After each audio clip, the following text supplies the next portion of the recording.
کسی کو کوئی رکاوٹ نہیں ہے، کیونکہ اس کلمے کی اتنی بڑی اہمیت ہے کہ اللہ نے ان کو یہ کہا کہ یونس علیہ السلام نے جب وہ مچھلی کے پیٹ میں چلے گئے، انہوں نے مائنڈ کیا تھا ایک بات کو، اللہ نے ان کی امت کے لیے سزا تجویز کر دی تھی اور کہا تھا کہ ان کو سنا دو جا کے، ان کو بتا دو جا کے کہ میں ان پہ عذاب نازل کرنے لگا ہوں۔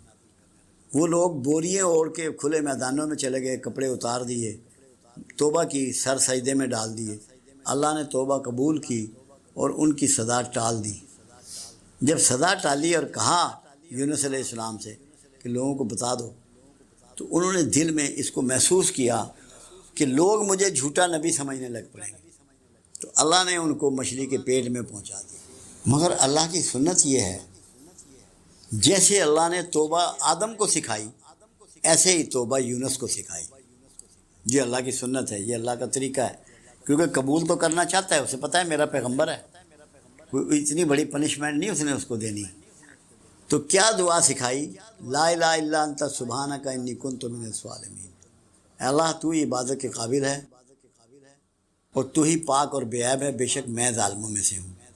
یہ اقرار ہے جو بندے نے کرنا ہے، یہ اقرار سکھایا۔ اس اقرار کے بدولت قرآن نے کہا یونس تا قیامت مچھلی کے پیٹ میں رہتا اگر ذکر والوں میں نہ ہوتا۔ تو ذکر والے کون ہوئے؟ جو آیت کریمہ پڑھیں گے، جو اپنے گناہوں کا، اپنی خطاؤں کا اقرار کریں گے، اللہ کی پاکی کا، اللہ کے الہ ہونے کا اقرار کریں گے، جس کے صدقے میں اللہ نے مچھلی سے کہا کہ اس کو اگل دے، اور اس نے کنارے پہ ڈال دیا یونس علیہ السلام کو۔ پھر اللہ نے کدو کی بیل اس کے اوپر ڈال دی، بتا دیا کہ اگر کوئی حبس بے جا میں رہے، مچھلی کے پیٹ میں رہے، جہاں آکسیجن کم ہو، کھانے پینے کو نہ ہو، تو اس کے وہ جسم ایسے ہو جاتا ہے جیسے روئی کے گالے۔ اس کی فٹنس کے لیے کدو استعمال کراؤ، یہ اللہ نے مہربانی کرا۔ تو آج کریمہ وہ ذکر ہے جو بہت بڑی فضیلت کا باعث ہے، اور کوئی مصیبت، کوئی پریشانی رہتی نہیں اگر آپ اس کو اپنی زندگی میں داخل کر لیں، اس کو چھوڑیں نہیں، اس کو پکڑ لیں۔ میں ایک دفعہ لاہور میں تقریر کر رہا تھا اور میں نے کہا کہ آج کریمہ آپ بے وضو پڑھ سکتے ہیں، یہ میں نے لفظ کہے۔ ایک صاحب تھے، کوئی پتہ نہیں کون سے مکتبہ فکر کے تھے، وہ ظفر صاحب کے پاس گئے، میں تو واپس آ گیا جیلم لیکچر دے کے۔ وہ کہنے لگے تمہارا استاد جو ہے اس نے بڑی بے دینی کی بات کی ہے۔ ہاں جی، کیا کہا انہوں نے کہا کہ آج کریمہ آپ بے وضو بھی پڑھ سکتے ہیں۔ میں نے کہا ان سے پوچھیں۔ انہوں نے مجھے فون کیا، مولوی صاحب نے مجھے، انہوں نے ٹیلی فون کیا، کہنے جی یہ آپ نے کہا ہے۔ میں نے کہا محترم یہ تو بتاؤ، یونس علیہ السلام مچھلی کے پیٹ میں وضو کرتے رہے تھے؟ یہ تو پڑا ہی بے وضو کیا ہے، وہ وضو میں تھوڑی تھے یونس علیہ السلام مچھلی کے پیٹ میں۔ اس لیے یہ اس بیماری میں مبتلا نہیں ہونا کہ بڑا گرم ہے، بڑا جلالی ہے۔ کوئی نہ جلالی ہے نہ گرم ہے، اللہ کا اسم ہے، اللہ سے معافی اور توبہ کا ایک انداز ہے۔ اللہ نے اس کو اتنا قبول کیا کہ یہ کہہ دیا کہ تا قیامت مچھلی کے پیٹ میں رہتا اگر ذکر کرنے والوں میں نہ ہوتا۔ تو خدا کا واسطہ ہے، اس کو گرم اور سرد اور جلالی اور غیر جلالی ان عذابوں سے بچ جاؤ، اللہ کو یاد کرو اور دل سے کرو اور معافی مانگو اور توبہ کرو۔ ہر وقت پڑھ سکتے ہو، جتنا چاہے پڑھ سکتے ہو۔ یہ کلمہ نجات دینے والا ہے، مصیبتوں سے بچانے والا ہے۔ رحمت کا سب سے بڑا ثبوت کیا ہے؟ دو باتیں کہی گئی جو حدیث مبارکہ میں ہیں۔ اللہ جب کسی پر رحمت کا ارادہ کرتا ہے تو اس کی آنکھ اس پر کھول دیتا ہے۔ جب اپنے گناہ، اپنی خرابیاں، اپنی کوتاہیاں، اپنی برائیاں محسوس ہونی شروع ہو جائیں، نظر آنی شروع ہو جائیں، تو سمجھ لو رحمت شروع ہو گئی۔ اگر دوسروں کے عیب اور کھوٹ تمہیں نظر آ رہے ہیں تو تم پہ رحمت شروع نہیں ہوئی۔ جب صرف تمہیں اپنے عیب اور اپنے کھوٹ نظر آنے شروع ہو جائیں تو رحمت شروع ہو گئی۔ اللہ نے کرم کر دیا کہ تمہاری آنکھ تم پہ کھول دی، تم نے اپنا احتساب شروع کر دیا۔ یعنی کہ اس سیلف مانیٹرنگ جو ہے، خود احتسابی جو ہے، یہ رحمت کی بنیادی علامت ہے۔ دوسری بات جو کہی گئی، اللہ جب کسی پہ رحمت کا ارادہ کرتا ہے اسے دین کی سمجھ عطا کر دیتا ہے۔ جب دین تمہیں سمجھ میں آنا شروع ہو جائے تب بھی رحمت ہو گئی۔ اور تیسری بات یہ ہے جب تمہاری طبیعت میں رحمت اود کر آتی ہے، تمہیں دوسروں پہ رحم آنا شروع ہو جاتا ہے، دوسروں سے ہمدردی شروع ہو جاتی ہے، دکھی کا دکھ محسوس ہونا شروع ہو جاتا ہے، پریشان کی پریشانی تمہیں پریشان کرنا شروع کرتی ہے، یہ بھی اس بات کی علامت ہے کہ تم پہ رحمت شروع ہو گئی۔ جب تمہارا دل اللہ تللے عیاشی اور فحش میں لگنا بند ہو جائے، تمہارے دھیان میں ادھر نہ جائے، تمہیں ٹی وی اچھا نہ لگے کہ کیا پروگرام دیکھنے، کیا ڈرامہ دیکھنا، چھوڑو پرے، گانے اچھے نہ لگیں، فوش محفلیں اچھی نہ لگیں، لاف زنی اچھی نہ لگے، جوا اچھا نہ لگے، شراب اچھی نہ لگے، بدکاری اچھی نہ لگے، یہ بھی علامت ہوتی ہے کہ تم پہ رحمت شروع ہو گئی۔ دوستوں میں تخصیص کر لو، برے سنگیوں کو چھوڑ دو، اچھے سنگیوں میں بیٹھنا شروع کر دو، اچھی محفل میں بیٹھنا شروع کر دو، اچھی کتابوں کا مطالعہ شروع کر دو، مسجد میں تمہارا دل لگنا شروع ہو جائے تو سمجھو رحمت شروع ہو گئی۔ بیوی بچوں کا احساس کرنا شروع کر دو، ان کے حقوق پامال نہ کرو، پڑوسیوں کا دھیان کرنا شروع کر دو، بڑوں کی عزت شروع کر دو، بچوں سے محبت شروع کر دو، تو رحمت شروع ہو گئی۔ اس کے سامنے آ گیا، بے نہیں نماز کا ہے۔ نماز کے لیے اللہ رب العزت نے فرمایا کہ نماز تم پر فرض کی گئی کہ یہ تمہیں فحش و منکر سے روکتی ہے۔ فحش و منکر کیا ہے؟ ہر وہ کام جو بے حیائی کا ہو وہ فحش ہے۔ اس میں بولنا، چلنا، کھانا، بات کرنا، مختلف کاموں کے لیے انداز اختیار کرنا، سب چیزیں شامل ہیں۔ اگر آپ اونچی آواز میں بات کرتے ہیں اور اچھے طریقے سے، مہذب طریقے سے گفتگو نہیں کرتے، یہ بھی فحش میں آتا ہے۔ آپ کسی پر بہتان باندھتے ہیں، یہ بھی فحش میں آتا ہے۔ الزام تراشی کرتے ہیں، فحش میں آتا ہے۔ جھوٹ بولتے ہیں، فحش میں آتا ہے۔ غیبت کرتے ہیں، فحش میں آتا ہے۔ اپنا سطر جو ہے اس کا خیال نہیں کرتے، فحش میں آتا ہے۔ دوسروں کے بارے میں کمنٹس کرتے ہیں، فحش میں آتا ہے۔ ہر وہ کام جس سے کسی نہ کسی انداز میں بے حیائی ٹپکتی ہو، پردے کا احساس نہیں کرتے، یہ فحش میں آتا ہے۔ سارا کا سارا ہر وہ کام جو کسی بھی قسم کی فحش حرکت میں آئے، اس سے رکنا ہوتا ہے۔ نماز اس کو روکنے کے لیے ایک راستہ ہے، ایک روٹ ہے۔ پھر منکر کا لفظ ہے۔ منکرات دو چیزیں ہیں، ایک وہ جس کو جس معاشرے میں آپ رہتے ہیں وہ اس سے روکتا ہے۔ معلوم قسم کی معاشرے میں وہ برائیاں جو سب جانتے ہیں، انہوں نے مذہب کو پڑھا ہو نہ پڑھا ہو، مذہب کی معلومات ہو نہ ہو، منکرات کے بارے میں سب لوگوں کو علم ہوتا ہے۔ کچھ منکرات آپ کا دین اسلام اس میں پابندیاں لگاتا ہے کہ آپ کو یہ کام نہیں کرنے۔ اسی لیے قرآن نے بہت بڑی ذمہ داری معاشرے پر بھی ڈالی، فرد پر بھی ڈالی، حکمرانوں پر بھی ڈالی۔ حکمرانوں کے لیے تو یہاں تک تائید ہے کہ امر بالمعروف اور نہی عن المنکر کا انہوں نے بندوبست کرنا ہے کہ منکرات کو حکمرانوں نے بھی روکنا ہے۔ منکرات کیا چیز ہے؟ اللہ نے دو طرح کے احکام دیے، کچھ کرنے کے، کچھ نہ کرنے کے۔ جو احکامات اللہ نے نہ کرنے کے لیے نازل فرمائے وہ منکرات ہیں، ان حرکات کو آپ نے نہیں کرنا۔ سود کھانا بھی منکرات میں آتا ہے، جھوٹ بولنا بھی منکرات میں آتا ہے، شراب نوشی بھی منکرات میں آتی ہے، جوا بھی منکرات میں آتا ہے، کسی کے حرم میں اس کی اجازت کے بغیر داخل ہونا بھی منکرات میں آتا ہے، انسانوں کی جان لینا، ان کو زخمی کرنا، ان کو تکلیف پہنچانا، یہ سب منکرات میں آتا ہے کہ ان سب چیزوں سے اللہ نے آپ کو روک دیا، حدود لاگو کر دی۔ کچھ ایسے منکرات ہیں جن پر حدود لاگو کی ہے تو تعزیرات بھی لاگو کر دی، ان کی گناہیں بھی کی جو سزائیں ہیں وہ بھی مینشن کر دی ہیں۔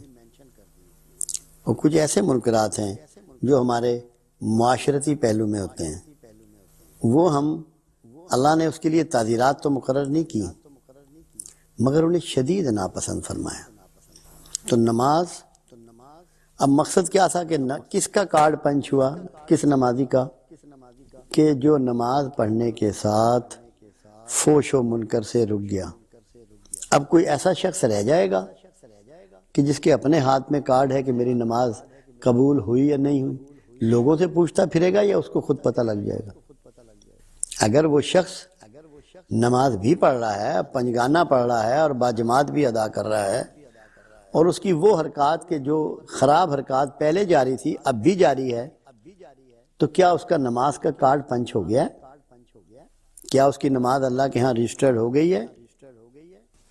آپ یقین جانیے کہ نہیں ہوئی۔ یہ کارڈ اس کی نماز کا پنچ نہیں ہوا، اللہ اس کی نماز اس کے منہ پر دے مارے گا۔ یہ غور و فکر کے لیے بات میں نے آج چھیڑی ہے۔ ہمارے ہاں پاکستان میں 18 کروڑ کی آبادی میں بے شمار لوگ نمازی ہیں،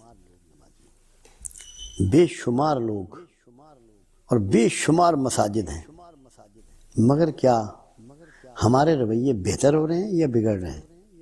ہماری ہاں بے حیائی کا عنصر، فحش کا عنصر بڑھ رہا ہے یا کم ہو رہا ہے؟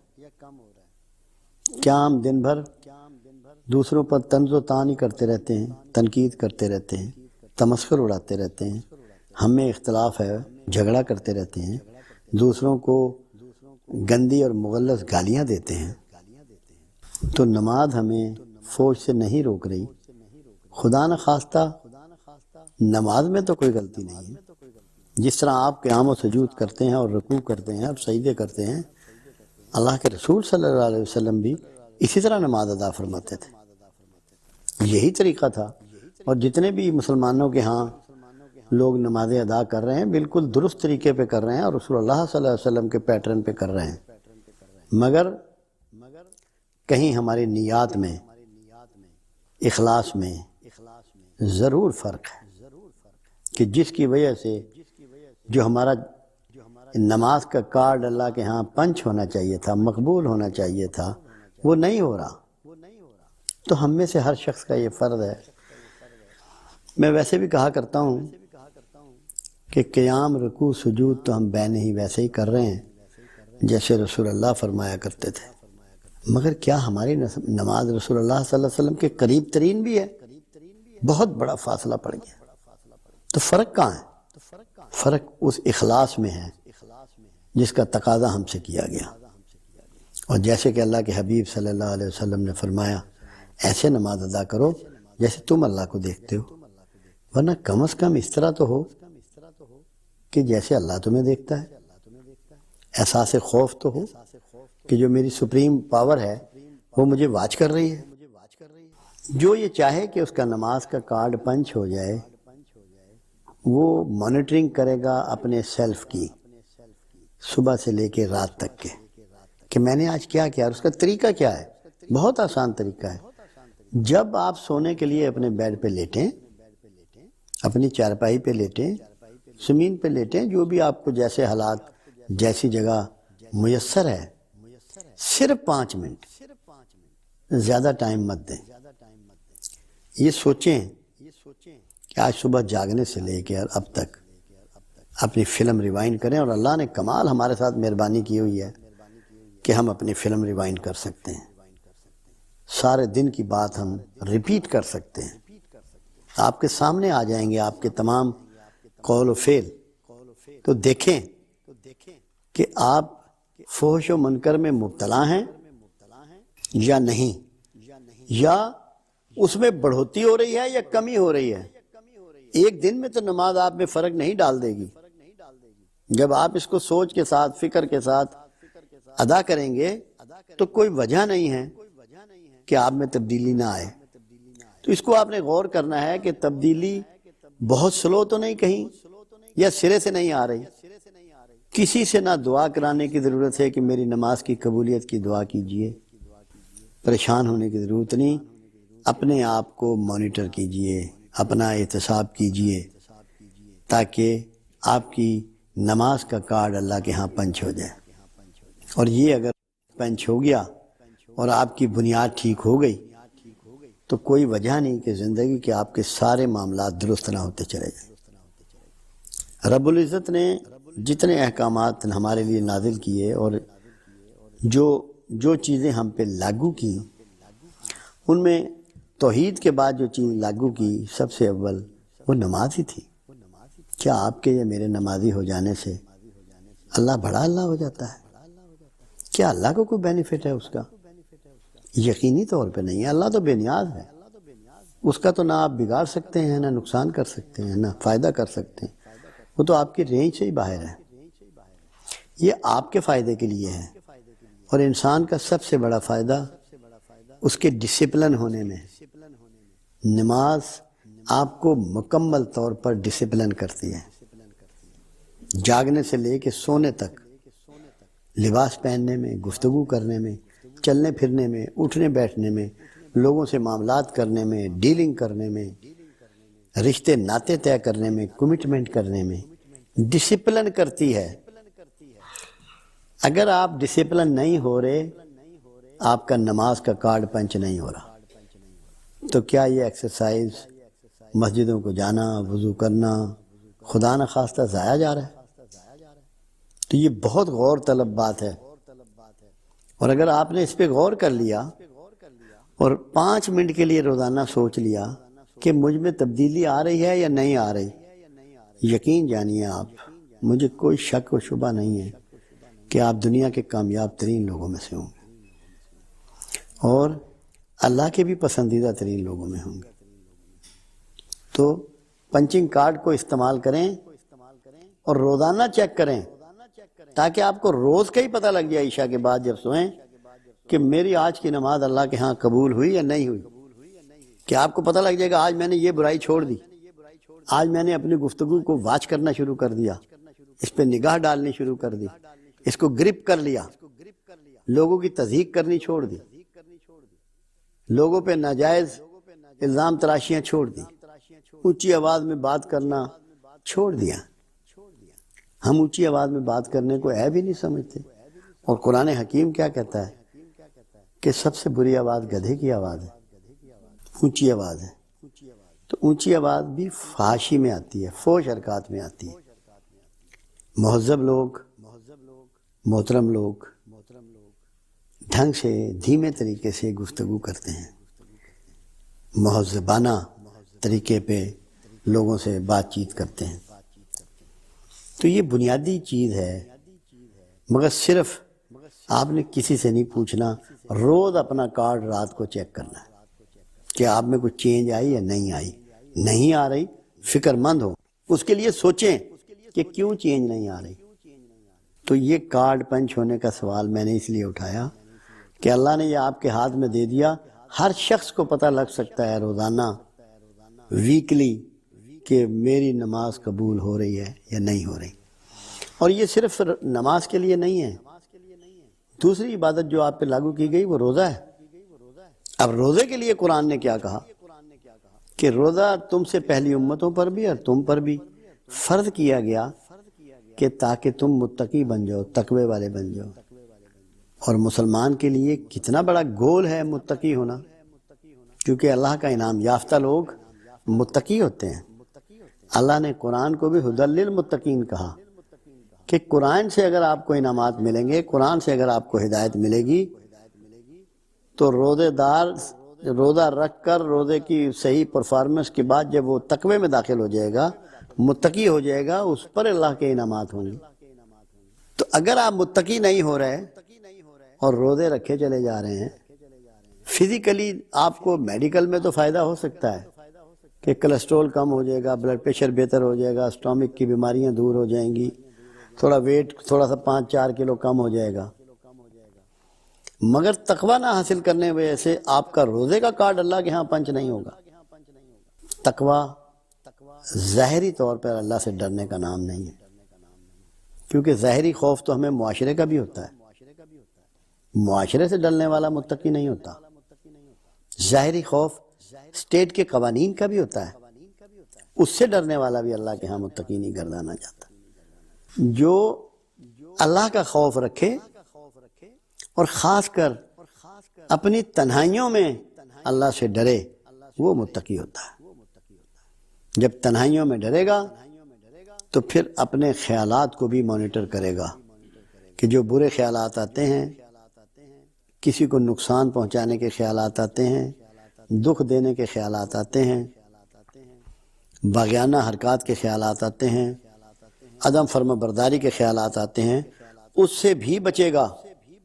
اور تقوی کی بنیاد یہ ہے، روزہ اس کی بہت بڑی بنیاد ہے کہ متقی کی اصل بات یہ ہوتی ہے کہ اسے جب تک وہ ہوش و حواس میں ہے اور جاگ رہا ہے، وہ یہ محسوس کرتا ہے کہ کوئی مجھے دیکھ رہا ہے، اور وہ دیکھنے والا اللہ ہے۔ اگر یہ فیلنگ نہیں پیدا ہو رہی اور اس کی زبان اور ہاتھ سے دوسرے غیر محفوظ ہیں، اپنی تنہائیوں میں وہ اپنے آپ کو واچ نہیں کر رہا، اپنے خیالات پہ گرفت نہیں کر رہا، متقی نہیں ہو سکتا۔ ہماری آنکھ، ہماری زبان، ہمارا ہاتھ، ہمارے پیر اگر اللہ کے حکم کے خلاف اٹھ رہے ہیں تو ہم ہرگز متقی نہیں ہیں۔ ہمیں اپنی تمام قوتوں کو روکنا ہے اور دیکھنا ہے ان کو کوئی بھی ایکٹ کرنے سے پہلے کہ کیا یہ اللہ کی مرضی کے خلاف ہے یا اللہ کی مرضی کے عین مطابق ہے۔ اگر یہ اپروچ ہم میں آ گئی اور ہمیں جو قوتیں بھی اللہ نے دی جن سے ہم کام لیتے ہیں، ان کو ہم نے روک کر استعمال کرنا شروع کر دیا، کہ یہ غور شروع کر دیا اس پر کہ یہ پروردگار عالم کی فرما برداری کے خلاف تو میں ان کا استعمال نہیں کر رہا، کسی کی ایکسپلائٹیشن تو اس سے نہیں کر رہا، استحصال تو نہیں کر رہا، کسی کو تکلیف کے لیے میرے اعضاء استعمال تو نہیں ہو رہے، پھر آپ تقوی والے بن جائیں گے۔ اور اگر ایسا نہیں ہو رہا تو آپ کا روزے کا کارڈ اللہ کے ہاں پنچ نہیں ہو رہا۔ تو ہم روزہ رکھتے ہیں اور آرزو کرتے ہیں کہ اللہ ہماری اس عبادت کو قبول کر لے، ورنہ بھوک خود اللہ کے رسول صلی اللہ علیہ وسلم فرماتے ہیں کہ جب تم روزہ رکھتے ہو تو تمہاری بھوک پیاس سے اللہ کو کیا لینا؟ اگر تم فحش کلامی کرتے ہو یا جھوٹ بولتے ہو یا کوئی بدکاری کا کام کرتے ہو، پھر تم نے روزہ رکھ کے صرف کھانے پینے سے اپنے آپ کو روک لیا، تمہیں اس کا ملا کچھ نہیں، تمہارے ہاتھ کچھ نہیں آیا سوائے بھوک کے اور پیاس کے۔ بھوک اور پیاس مقصود نہیں ہے۔ آپ کو معلوم ہونا چاہیے دنیا میں جتنے جانور سدھائے جاتے ہیں ان کو ٹرین کیا جاتا ہے، ان کو بھوک دے کر ٹرین کیا جاتا ہے۔ جتنے جانوروں کو، شیر سے کام لینا ہو، ہاتھی سے لینا ہو، ریچھ سے لینا ہو، اس کو بندر سے لینا ہو، نچانا سکھانا ہو، وہ اس کو بھوک دیتے ہیں۔ اور بھوک میں کمال یہ ہے کہ انسانی ذہن کے خلیے کھل جاتے ہیں، اس کا کسی چیز کو بھی سیکھنا، اس کو ریپیٹ کرنا، اس پر چلنا آسان ہو جاتا ہے۔ اللہ نے ہی اسی راستے کو اختیار کیا اور اسی لیے روزے کو تقوی قرار دیا کہ متقی بننے کے لیے آپ کا بھوکا ہونا ضروری ہے۔ آپ بھوک بھی اٹھائیں اور تقوی اختیار نہ کریں، آپ سمجھ لیں کہ آپ کا روزے کا کارڈ پنچ نہیں ہوا، آپ نے جسمانی دقت اٹھائی اور مقصود حاصل نہیں کیا۔ تو جب بھی آپ روزہ زندگی میں رکھیں، ذہن میں یہی بات رکھیں کہ مجھے اس سے تقوی کو اٹین کرنا ہے، تقوی حاصل کرنا ہے، یہ احساس حاصل کرنا ہے کہ 24 آور جو میرے دل میں رہے کہ میرا اللہ مجھے دیکھ رہا ہے، مجھے واچ کر رہا ہے، میری آواز کو بھی سن رہا ہے اور مجھے دیکھ بھی رہا ہے، میرے خیالات کو بھی جانتا ہے۔ متقی اپنے خیالات سے بھی پرہیز کرتا ہے، ان کو بھی روکتا ہے۔ جب اس کے دل میں برا خیال آتا ہے تو وہ لاہور پڑتا ہے کہ یا اللہ مجھے ان خیالات سے بچا۔ تو کارڈ اگر آپ کو پنچ کرانا ہے روزے کا اور یہیں آپ کو سند مل جائے گی قبولیت کی، تو آپ کو اپنے آپ کو تقوی کے ریفرنس سے واچ کرنا ہے۔ یہی پوزیشن زکوٰۃ کی ہے۔ اللہ کو کیا ملتا ہے آپ سے زکوٰۃ نکلوا کر؟ یزکی ہے اس کا مادہ زکوٰۃ کا، پاک کرنا۔ آپ کے مال کو پاک کرنا مقصود ہے۔ جیسے پانی، کوئی کھانے کی چیز پڑی رہے دیر تک، اس میں سڑان پیدا ہو جاتی ہے، اس میں کیڑے پیدا ہو جاتے ہیں، اس میں بدبو پیدا ہو جاتی ہے۔ ایسے ہی جب مال پڑا رہے اور اسے اللہ کی راہ میں خرچ نہ کیا جائے، وہ بھی روحانی طور پہ آپ کے اندر بدبو اور گندگی پیدا کر دیتا ہے۔ اللہ آپ کے مال کو پاک کرنا چاہتا ہے تاکہ اس میں سے نکلتا رہے اور مال آپ کا پاک ہوتا رہے۔ مگر آپ زکوٰۃ ہر سال دیتے ہیں، دے رہے ہیں، مال پاک نہیں ہو رہا۔ تو اگر مال پاک نہیں ہو رہا تو زکوٰۃ کا کارڈ پنچ نہیں ہو رہا۔ اب مال کیسے پاک ہو؟ آمدن اگر آپ کی ناجائز جاری ہے، ایک معاملہ تو بڑا عجیب ہے ہمارے معاشرے میں، پروردگار عالم نے بیٹیوں اور بہنوں کا، ماؤں کا، خواتین کا بھی حق رکھا ہے وراثت میں۔ ہمارے ہاں کے چھوٹے لوگ ہوں، بڑے لوگ ہوں، بہت بڑے لوگ ہوں، مذہبی لوگ ہوں، کم مذہبی لوگ ہوں، بڑے بڑے مذہب کے دعوے دار ہوں، بیٹیوں بہنوں کا حق ادا نہیں کرتے۔ جتنی مرضی زکوٰۃ دیں، ان کا ساری عمر زکوٰۃ کا کارڈ پنچ نہیں ہوگا، کیونکہ استحصال کر رہے ہیں وہ اپنی مستورات کا، اپنی خواتین کا، اپنی بہنوں کا، اپنی بیٹیوں کا، اپنی ماؤں کا۔ ساری عمر ان کا زکوٰۃ کا کارڈ پنچ نہیں ہوگا۔ ہمارے ہاں تو یہ ہوتا ہے کہ مکان بنانے لگتے ہیں تو اگر 2 اینٹ یا 1 اینٹ کی بھی کسی کی زمین قبضہ کر سکتے ہوں تو اس میں 2 اینٹیں بڑھا دیتے ہیں کسی کی زمین میں۔ تو جب ایسا کر لیا، جتنی مرضی زکوٰۃ دیں، تا قیامت ان کی زکوٰۃ اللہ کے ہاں قبول نہیں ہوگی، مال پاک نہیں ہوگا، جب تک کہ جس کا مال چوری کیا ہے، جس کی زمین پہ قبضہ کیا ہے، اس کا حق اس کو نہ لوٹا دے۔ رشوت بھی جاری، سود پہ رکھا ہوا پیسہ بھی آ رہا ہے، کم بھی تول رہے ہیں، ایکسپائرڈ چیزیں بیچ رہے ہیں، وزن میں ڈنڈی مار رہے ہیں، زکوٰۃ بھی دے رہے ہیں۔ نعوذ باللہ معاذ اللہ، کیا اللہ کو بیوقوف بھی بنایا جا سکتا ہے؟ کیا اس کو نہیں معلوم کہ یہ کیا کر رہے ہیں؟ تو زکوٰۃ بندہ دے رہا ہے اور کارڈ پنچ نہیں ہو رہا تو کتنا بد نصیب ہے، مال تو نکل گیا اس کے ہاتھ سے، مال تو چلا گیا، نکل کے دوسرے کے پاس پہنچ گیا اور زکوٰۃ کا کارڈ پنچ نہیں ہوا۔ ہر کوئی چاہتا ہے کہ جو بھی میں فعل کر رہا ہوں وہ اللہ کے ہاں مقبول ہو، تو اس کی مقبولیت کے لیے جو چیزیں اس کے لوازمات ہیں ان کو پہلے پورا کرنا پڑے گا۔ پروردگار تو یہ فرماتا ہے کہ اگر یہود و نصارہ مجھے زمین بھر سونا چاندی بھی دیں تو ان سے قبول نہ کروں گا، کیونکہ اللہ نے ان کو نجس قرار دیا کہ انہوں نے اللہ کو نہیں مانا۔ تو اللہ کسی حالت میں اپنے لیے حرام قبول نہیں کرتا، تو آپ کے لیے کرتا ہوگا، تو آپ کا حرام مال قبول کر لے گا۔ آپ بھلے ساری زندگی زکوٰۃ نہ دیں مگر حرام سے بچ جائیں، حلال میں سے تھوڑی سی بنتی ہو تو وہ تھوڑی سی دے دیں، وہ تھوڑی سی بہت زیادہ ہے۔ زکوٰۃ کا ایک معنی اور بھی ہے، ایک تو پاکیزہ کرنا ہے، مال پاکیزہ نہیں ہو سکتا جب تک کہ حرام آمدن بند نہ ہو۔ حرام آمدن بند ہوگی تو زکوٰۃ اللہ کے ہاں قبول ہوگی، آپ کی زکوٰۃ کا کارڈ پنچ ہوگا۔ زکوٰۃ کا ایک معنی اور بھی ہے، آپ کو حیرانگی ہوگی، زکوٰۃ آپ غیر مسلم کو نہیں دے سکتے، زکوٰۃ صرف مسلمانوں کے لیے ہے۔ کیوں؟ وہ دوسرے معنی میں ہے، اس کے صرف پاک کرنا مقصد نہیں ہے، اپنے لوگوں کو، اپنے مسلمان بہن بھائیوں کو فربے بھی کرنا ہے، یعنی کہ ان کو طاقتور کرنا ہے، ان کے حالات کو بہتر کرنا ہے، ان کو معاشی طور پہ مضبوط کرنا ہے۔ اگر آپ کے اندر یہ اپروچ نہیں ہے اور آپ معاشرے کو بھکاری بنانا چاہتے ہیں کہ لوگ آئیں اور نئے نوٹ دے کے آپ لوگوں میں مشہور ہوں کہ اتنی زکوٰۃ دی ہے فلاں صاحب نے، اس سے بھی مقصود حاصل نہیں ہوگا۔ ذہن میں یہ ہونا چاہیے۔ اسی لیے اسٹیٹ کی ذمہ داری تھی جہاں اسلامی مملکت ہو کہ وہ زکوٰۃ ریکور کرے اور لوگوں کو ان کے پاؤں پر کھڑا کرے۔ تو زکوٰۃ کا دوسرا مصرف یہ ہے پاکیزگی کے علاوہ کہ لوگوں کو قوت دی جائے، طاقتور بنایا جائے۔